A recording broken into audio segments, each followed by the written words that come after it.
Welcome to the More to the Story podcast. I'm glad you've come along. Today is going to be a fun episode, a little bit different than some of the other things that we do, but nevertheless, it's still connected to this big idea that we want to get more to the story. We want to get deeper behind some things that are surface level in our society. And so we do that through a variety of means. One of the things that is happening now is I'm offering a free resource for those of you who are actively involved in your churches and you're wanting to get deeper into scripture, and particularly if you're a teacher or a preacher.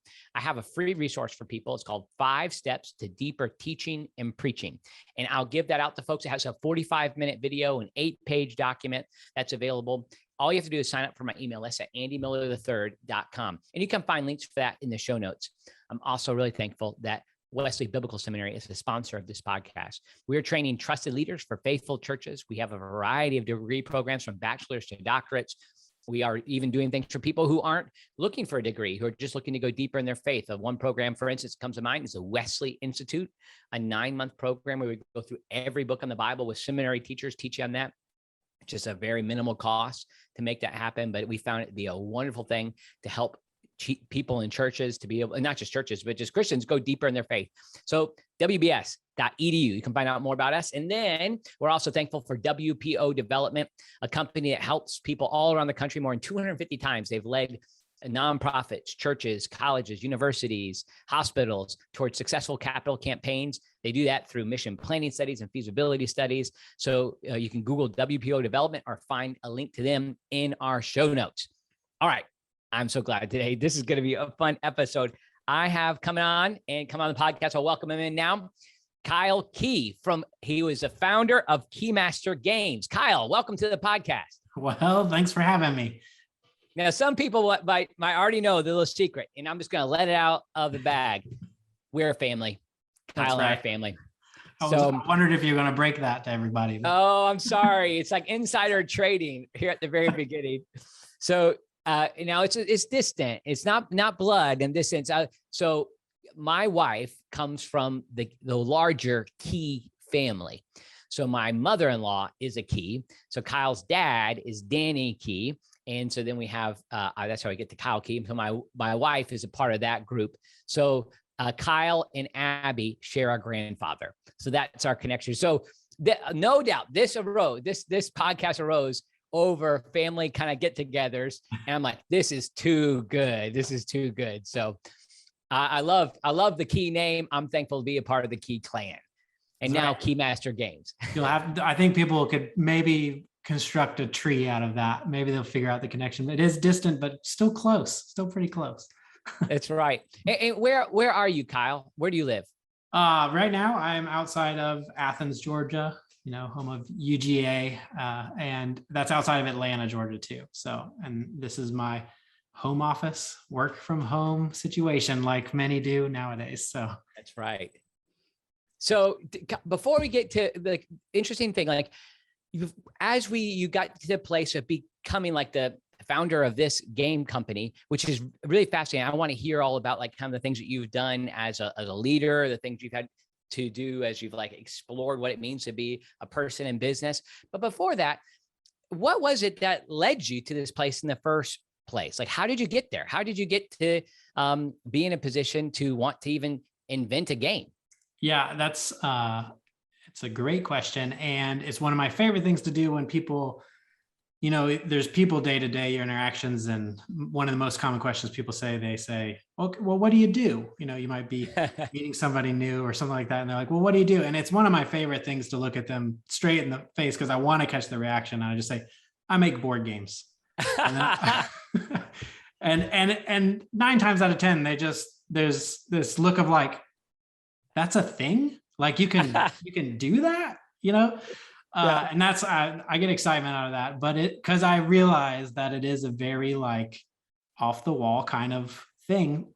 People don't think about it, but stores are filled with games and games are on shelves everywhere. And this goes not just for games, it goes for all products. Like somebody designed it, somebody created it, somebody sat down and did the work to make it become an actual physical product.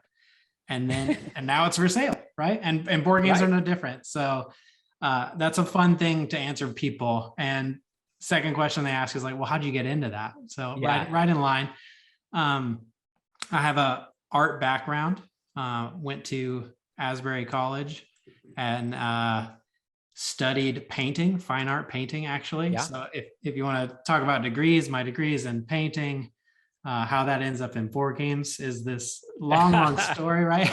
But yeah, is it kind of funny? It's more of the story. It's like kind of like you're officially probably in a corporate designation as CEO of Keymaster Games, right? But like you wouldn't anticipate, and people would probably say to you and me both, who spent a lot of time in the same building, the arts building at Asbury University.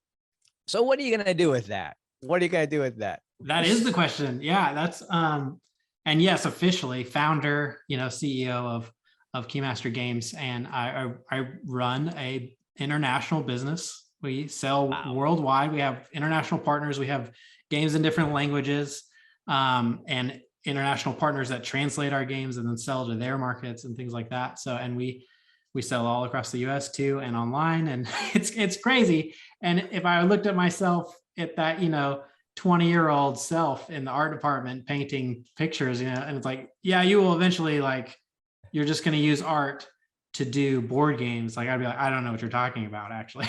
Just seems right off the wall. Like, why would that be a case? Like, what am I going to design? Uno cards, you make one design, but you don't do that. No, I mean, that's part, I don't mean to get into distinctives of what you offer, but your games in part, and my family's played one recently, like it is beautiful. It's like, it is, one of your more popular games related to national parks, and part of it is that distinct artwork there. So maybe let's just talk about art and games, and then before we get into kind of the story of your business. Yeah. So thank you for saying that, because we get that. That's one of the first things people say about our game is it's so beautiful. That's become a core tenet of our game building and making processes, treating games as art objects, really appreciating them as an art experience on the table. Not only you're not only building a physical experience among people at the game, right? But you're putting stuff in front of them. And my art background and plays a role in that, the appreciation of that.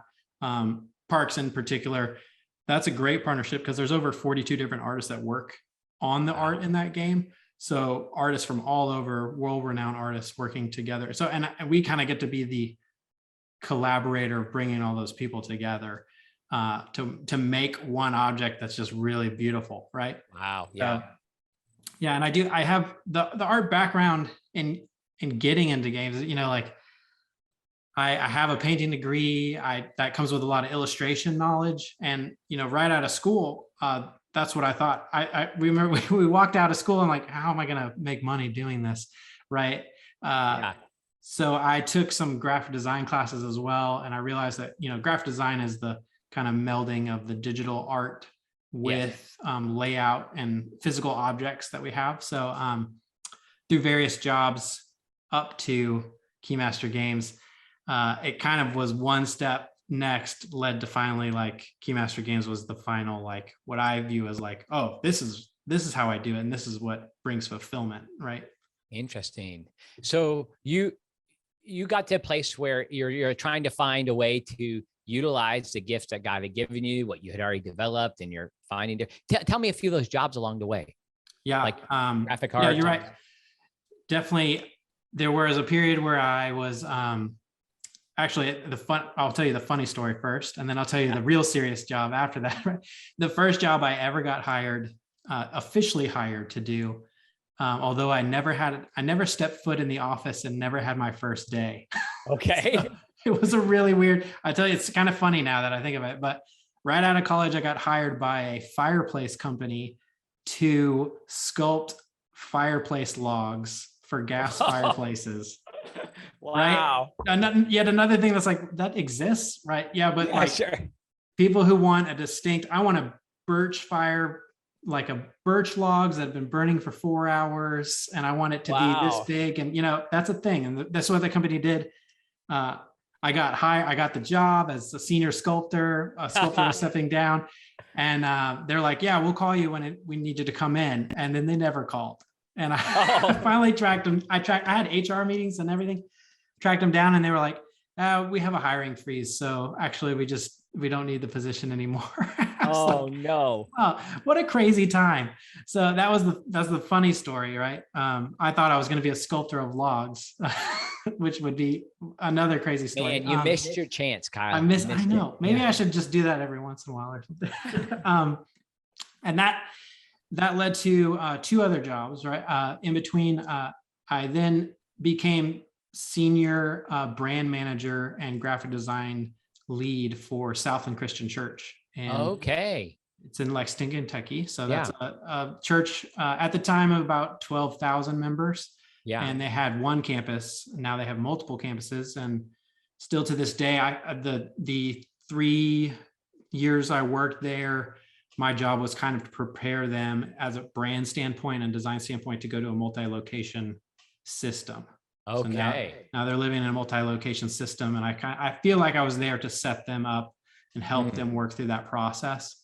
So my time there was super enjoyable. I learned a lot about design and printing physical things at large scale and large quantity. So I feel like that's just another, like an asset that the Lord kind of like led me in there. Like, I need to teach you this part of design and stuff like that. And through that, I met some reconnected with old college friends from Asbury, and we ended up forming a company.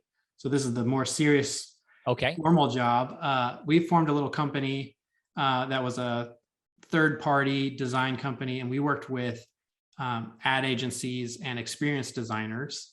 And they basically created fan experiences for companies like NBC and Comedy Central and Cartoon Network, and some mainly television and broadcast companies that were doing fan experiences for their fall lineups or their sports package theme, like the Rangers or CBS Sports or something like that. And so we would do lots of graphic packages with set brands that would be like, this coming fall, these shows, and we get all these assets, and we would build all these fan experience things.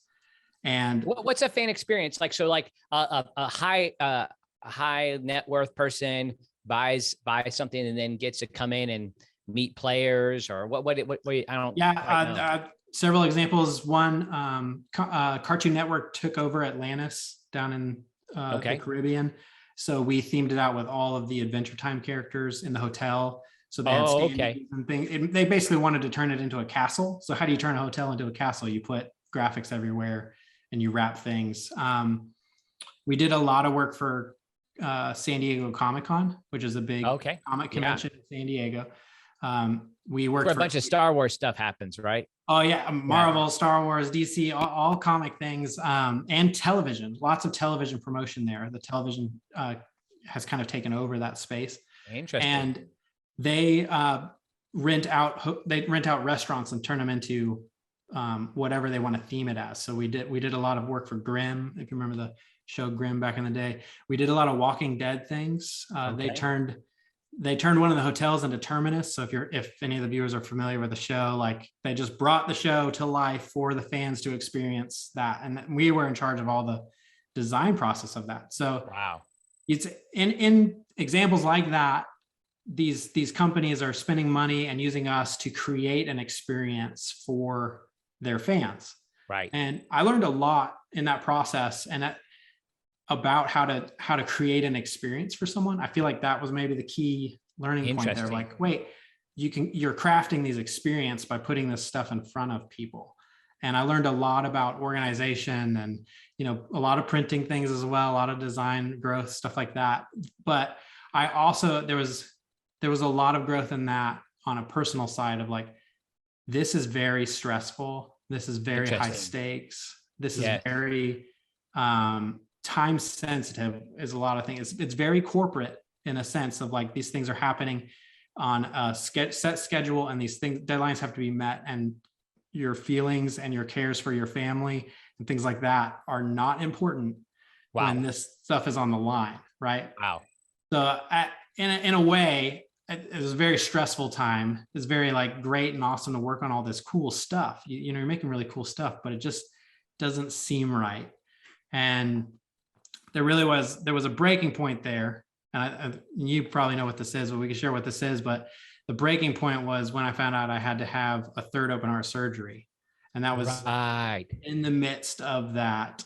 So dropping a bomb like that. Yeah, I have a bad heart, still do. Yeah. Was born with it. And so I found out I had to have a repair surgery, a third open heart surgery during that time in my life. So I remember when I first met you, the very first time I met you, I don't know how old you were, 13, 14.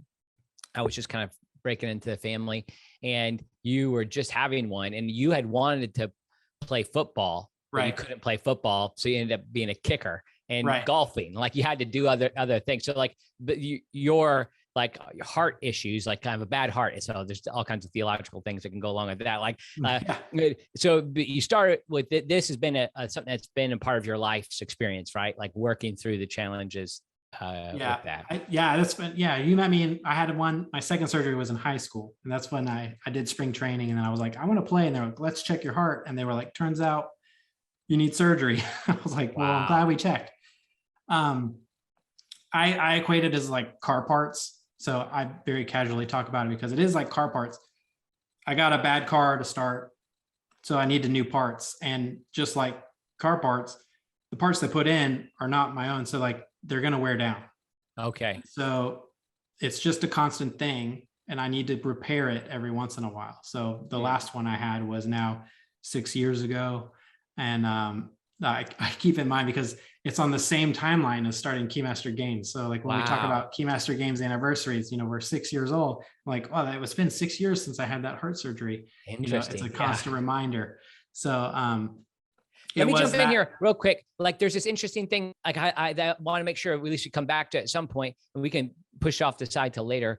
But you said what you're doing with this company that was doing the corporate work and going and doing the fan experiences, you're creating experiences. And then the same thing is true with working for Southland. Like you're like shaping this experience. And it made me think like, what is a game anyways? Yeah. Like what is your mission? The idea of not being too connected to what the form is of our mission, or like the model of our mission. Instead, like what are we trying to do? Like, a great example for me came when I was serving in Tampa. There was a car dealer who was friends of the Salvation Army and was making a large gift to us. And when I went into his office, he had 19 dealerships around Florida. And when he took me to his office, he had a picture of a bicycle company on the wall. Come to find out that this guy's great grandfather or grandfather, I forget which it was, originally had a bike company. And that was how they made their family's living. But then Sing came around, called the car. And so they readapted, and they realized their mission was to help people get places. Yeah. And they refocused, and they abandoned the model of the bike, even though it was probably some reluctance to do that. Now, creating an experience is a broader thing. You can do that at Disney World, right? But I mean, what is the mission of a game in general? Is it create an experience? Yeah, in a sense, you are creating an experience. We feel like you are, and that's part of Keymaster's brand in general. We've now stepped into this. We've actually dug deep in our own like ethos and thought like, what is that? Like why are we making games? And really, it's to get people around the table. We say awesome. Like, we actually don't care if you play our games or not. Our whole brand, like our games are nice. We try to put that, and we curate an experience for you. We hope that we try to make them friendly, non-combative too much. It's like, let's put a fun experience that we've curated in front of you. But like our overall mission is like, let's get people around the table, because, and that was born out of the founding story of Keymaster 2, of like why I started Keymaster is like, I just wanted to get around the table with friends and family. Right. Awesome. And it was in that transition time of when I found out I needed surgery into, hey, there's some logistics about that. Like when you have surgery, I was freelance working. Right. So I have clients lined up. I have these deadline heavy clients, and I had to look at them and be like, I'm out for 8 months. Can't do anything for you. And so it's a structured rest time there. And with rest time comes reflection. Right. So that reflection of like, why am I hustling on this stuff for these people? and a sense of mortality that I feel like is really healthy for everyone. You know, I, as a young guy, I'm still young, I like to say, but I have a very close sense of my own mortality, right? Yeah. I think that's healthy for people to just look at that and take stock of your life and what are you doing? What is important to you, right? And what is worth it to you? So in that search, I was like, for right now, I had some friends who had given me some games and stuff like that. I was like, I just want to spend time with people. I want to make lasting memories around a table. Games are a vehicle for that. And it was at that point where I realized, like, I have been blessed with all these talents and been put in these situations up to this point where I've learned all these things, culminating in like creating an experience. And I thought, I think I can make some board games and I can make experiences for people. And I think I could do that. And the only thing that was missing is like the business side, right? Yeah. Which is at the time, I'm like, I'm sure I could figure that out, right? Like that's probably nothing, right? And even making the games is at first is like, oh yeah, that's probably easy. You just you draw a card, you like that's all you do. I thought that's all it was. Yeah. Yeah, it's you just go in blind, and I went for it, and I've been blessed that I've just been gifted with these things and these experiences that have kind of put it all together, and now it's really forming this company. I feel it was a great blessing to work with the people I'm working with too, who have just come together to make a company that understands that getting people around the table is really important, building lasting memories, building deep connections, and just spending valuable time with those that you love. Yes. Well, and you and I have a privileged experience with our families. And, you know, I got, like I said, like I knew you when you was like a younger teenager, and like, I've seen you around the table a lot, and like, a couple of times a year, or at least once a year. And there's something very rich about that. Is that even, you know, we play games as a family. Is that a part of when you talk about this coming around the table, like your own personal experience?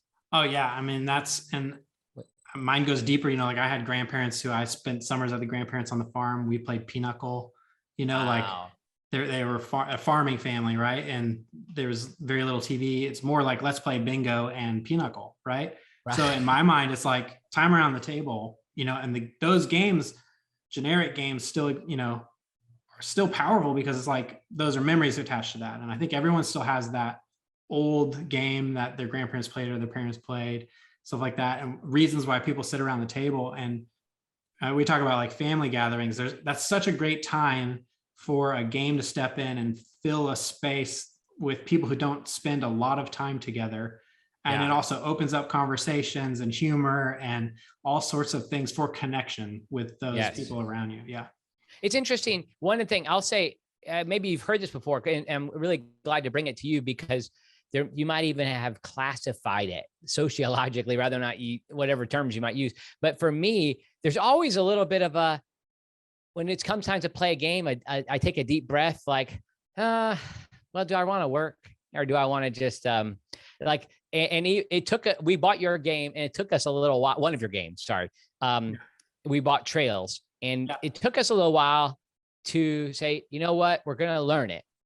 And we actually had some very helpful online videos too, which was okay. But you had to figure out like, okay, do I want to do? And I always have a little reluctance to play a game. I think I don't know what else I want to do, but I generally, now my wife wouldn't say this about playing Risk with us as a family. She doesn't enjoy that as much, but but generally, I always am happy that I played a game, a board game. In the end, and well, you voiced it a little bit, some of the struggle as a business, right? And what we want to help solve is like, if you really think about it, no one really sits down and learns games. It's a very few people that sit down and read a rule book, and know how to play. Most games are taught to you. So you as a family buying Trails, sitting down, learning it as a family is an experience as well, something we're trying to get better at. Because in general, most people are like, I have this game, I want you to play it. And they're going to teach you how to play it.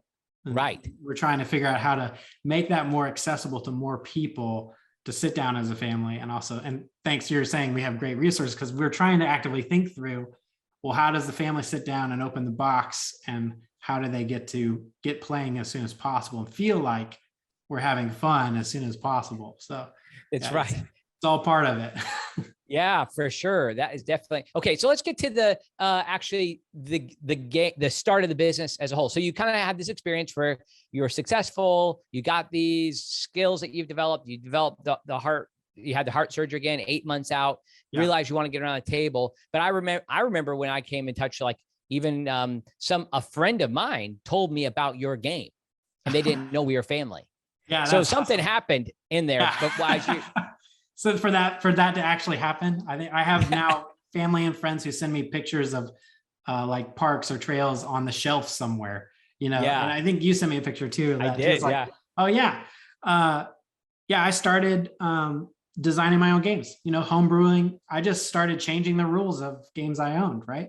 Interesting. And started testing it. And then I love my wife and her family who is local here, and I'd be like, I made this game. You want to sit down and, play it, and their minds are like, wait, you're like making games now? I don't understand, Yeah, sure. And it's just, I've had like paper and scribbled on dice, a bunch of stuff, but I started making little prototypes, little versions of my own stuff. And I had a friend in town who also kind of caught the bug of what I was doing. And he as a business himself, he designs fonts, which is like a whole nother world we could talk about, right? Yeah, sure. But same thing happened. He goes, wait, you make board games?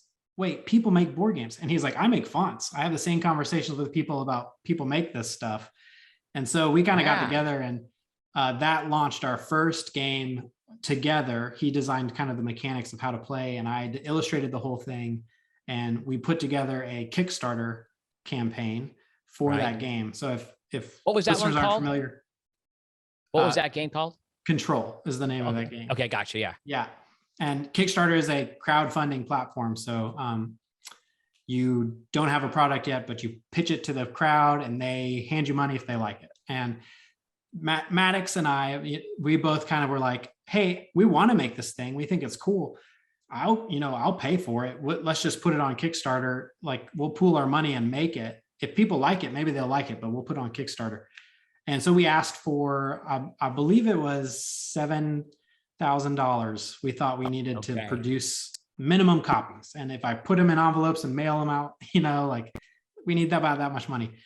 And it took off. And we ended up with over $70,000. Wow. And that was just like instant, market recognition that people wanted this kind of product, a art curated and very thoughtful game. And this was a small package, it was a little $20 game back then. So, and you can still buy it today. It's one of Keymaster's old, we keep that in stock because it's like a little deck of cards. It's a really great little game.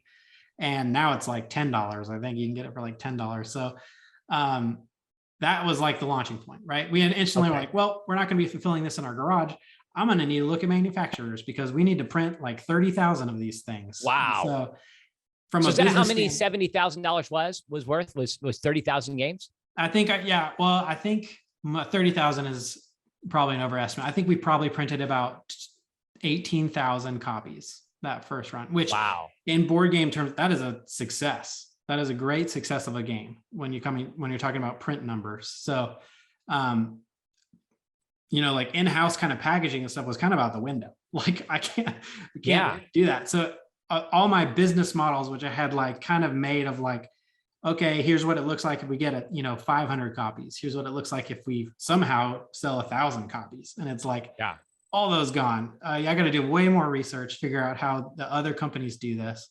And it's been really great. The board game industry as a whole is really sharing and really open, which is completely contrary to many of the industries I've seen and worked in before. Like I can call any of these companies, which I know them by name now, especially, and like be like, who are you getting to print this, or how much did you pay for that? You know, and they'll just tell you.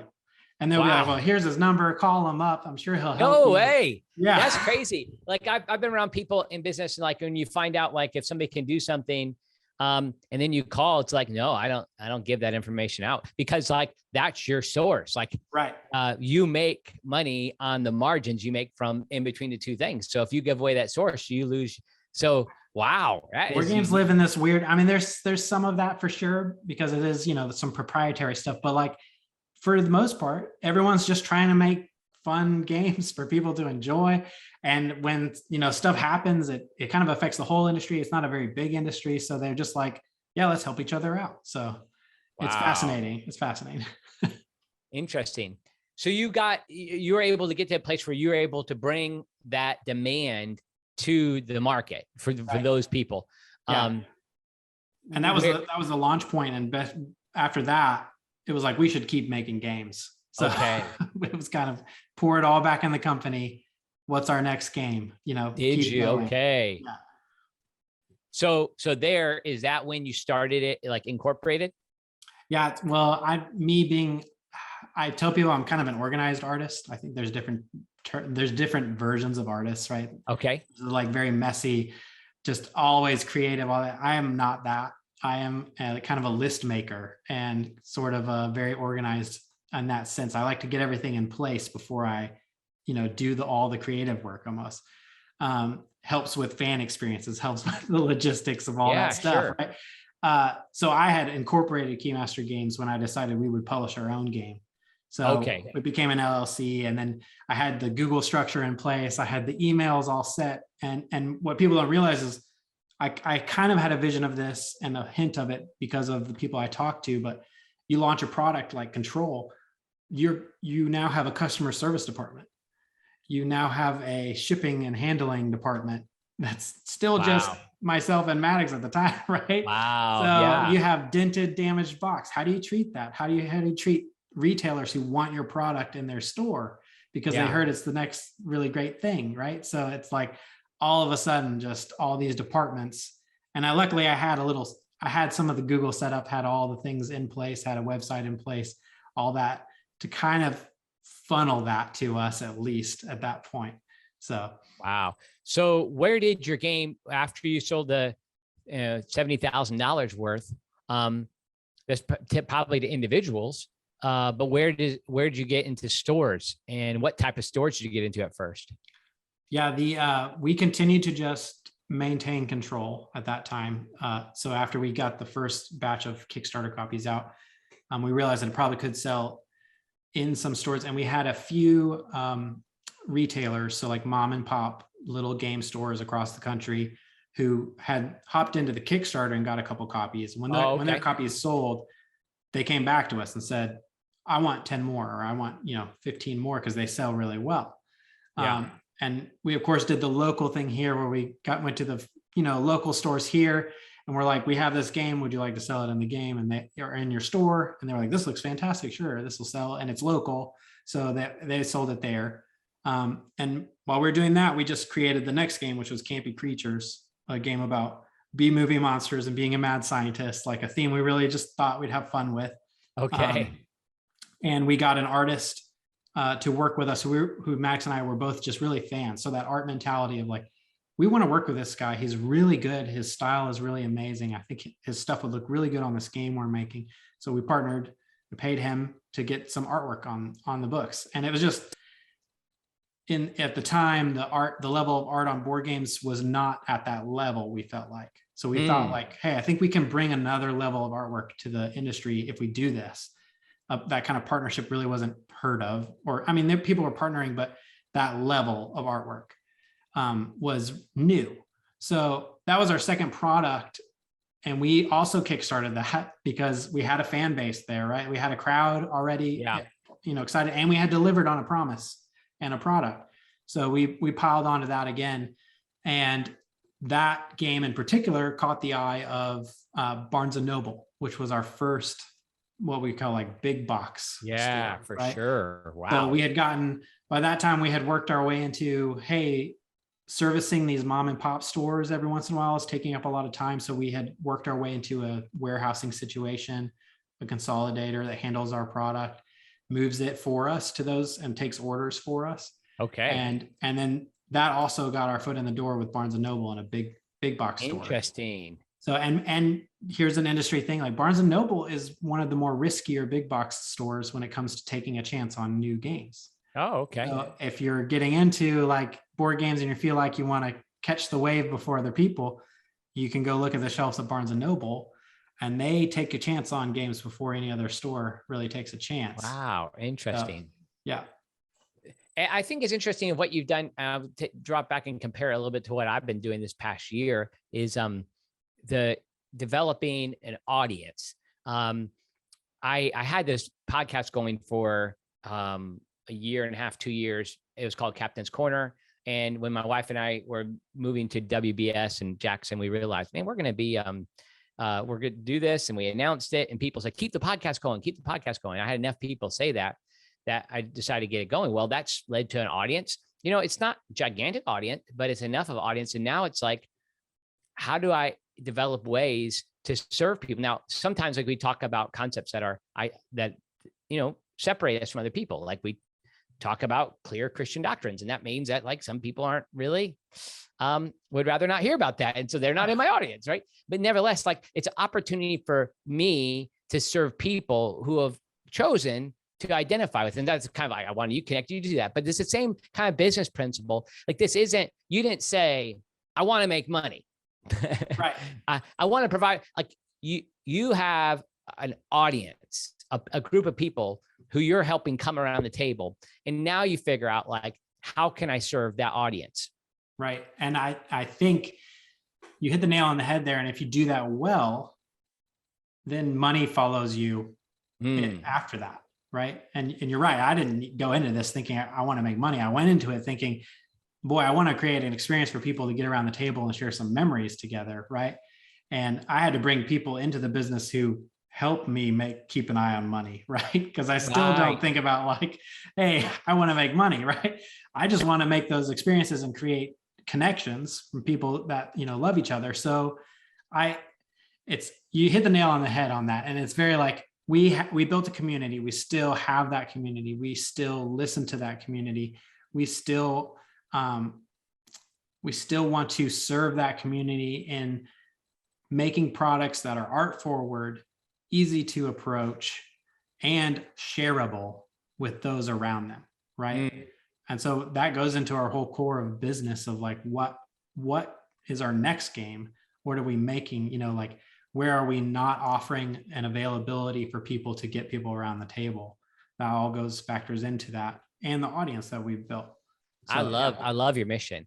The idea of shareable, that's interesting, because a lot of times there's certain games can be exclusive, right? And intentionally, like they're creating a community, but they almost make it hard to get into that community. Right. And that might be a money barrier.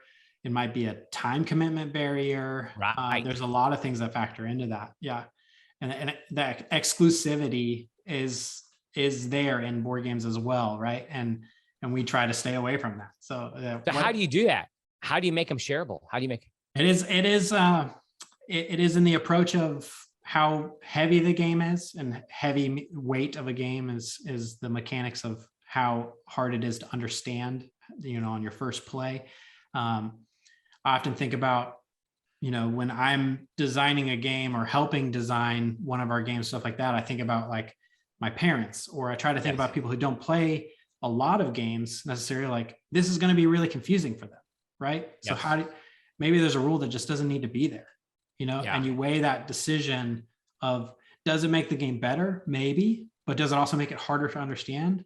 If it does, we probably should get rid of it, find a way to get rid of it, So there's a lot of that, like just creative development work on figuring out what is the right game to deliver to people.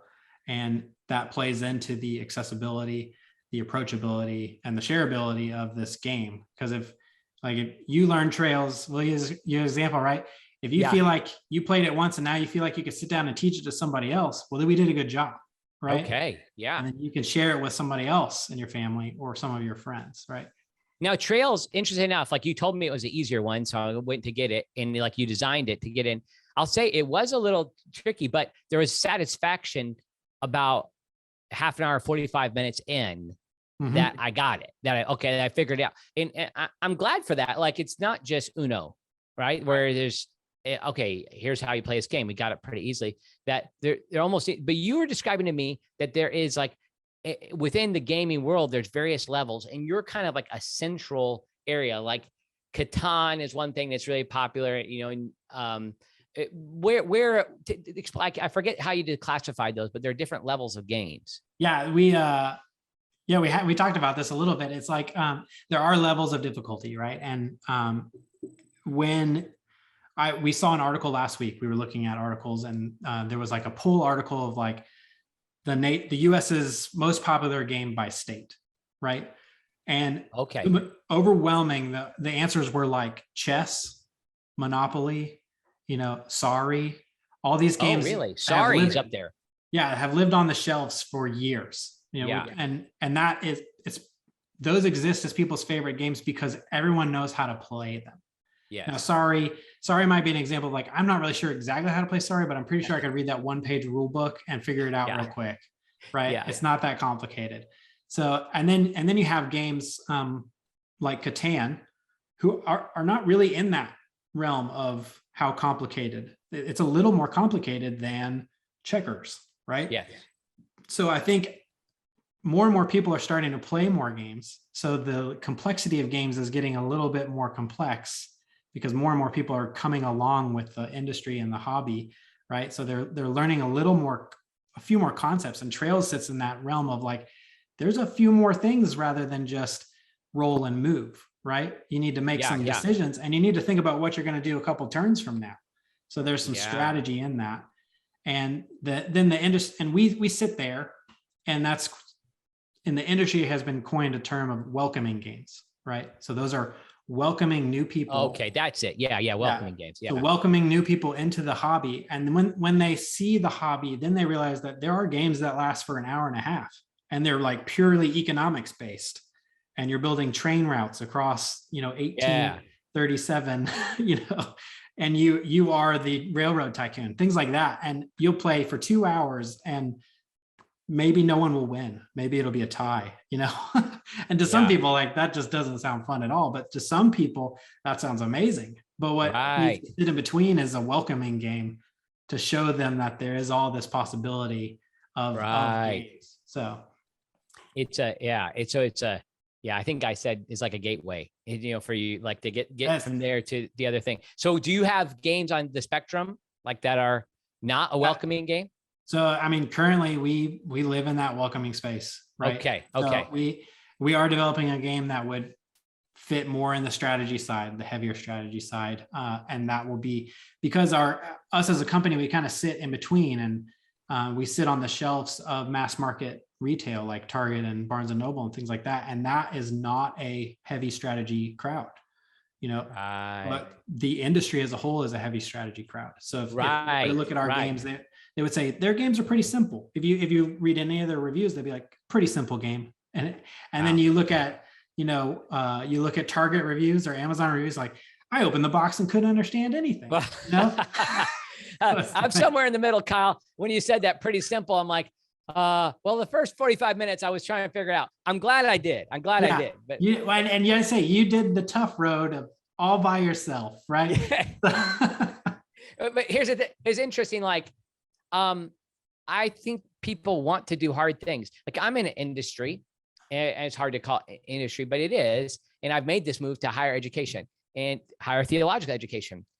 Almost every person who is in our seminary does not have to be here. And particularly now, denominational requirements or such. But it's why I say that now. Some seminaries do, like they require an MDiv or whatever. But most of the denominations that we're currently serving, it's an option, and it might help you get into a stronger church to go to seminary, and it might, they might recommend. But most people could probably serve in ministry full time without a master's degree from us. So they are having to choose to be there. And now I know you've been a part of Methodist churches with the Global Methodist Church emerging. That's one of the questions that's out there is like, what's it going to be like? What the requirements going to be? Well, it's interesting being in this place. I wasn't sure what to think about the industry as a whole as I was coming into it. And when I started teaching my preaching class, I've taught, for 2 straight semesters taught preaching. I'm just floored. People want to be there.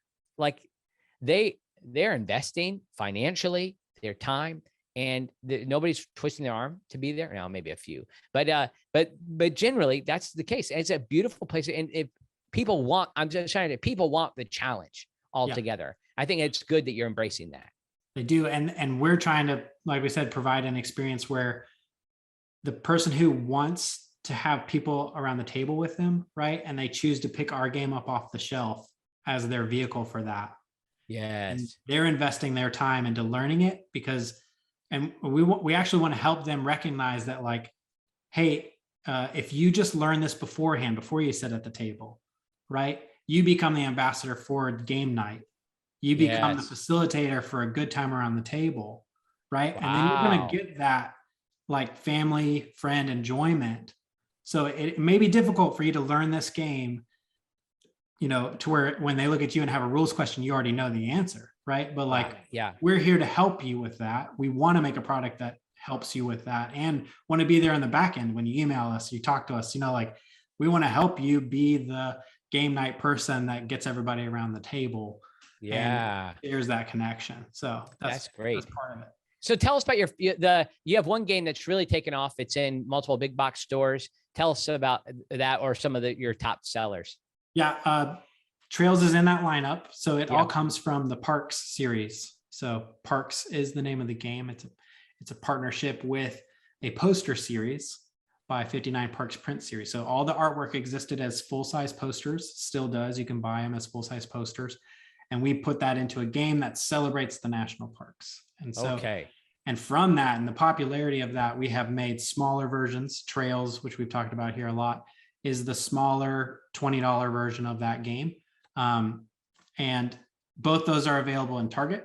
So those have sold really well in Target. The crowd there and the love of the national parks as it grows over this time, that has just really taken off. So we're really excited about that. And it is also available at Barnes & Noble and Amazon, and you can buy it from us and all, you know, like we try to put it everywhere, but it is doing really well. And it has facilitated many game nights and many shared times around the table. And it just hits the market just right, because you have part of what else do people do? Have shared family experiences. Go to the national parks. I mean, that's what my family's doing. We were just at Rocky Mountain National Park. We're going to go to Yellowstone this summer. And, you know, in the middle of that, we're playing trails, which is pretty cool. And we have heard so many great stories about people sitting around and when they're playing parks or trails, they're looking at the Rocky Mountain National Parks card and they're like, I want to go there someday. And, you know, the people around the table, they're like, so do I, you know, and it kind of facilitates like why don't we, you know? And if they already have, then they're like, well, remember when we saw, you know, we stopped at that little place or whatever the story was. We've heard that it just facilitates great times around the table. And it's been, also, I got to share this with you too. This happened this week. This is a unique story. The first time ever, actually I have it right here.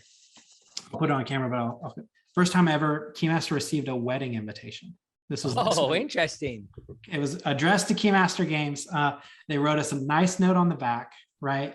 I'm just blocking out their addresses and like that.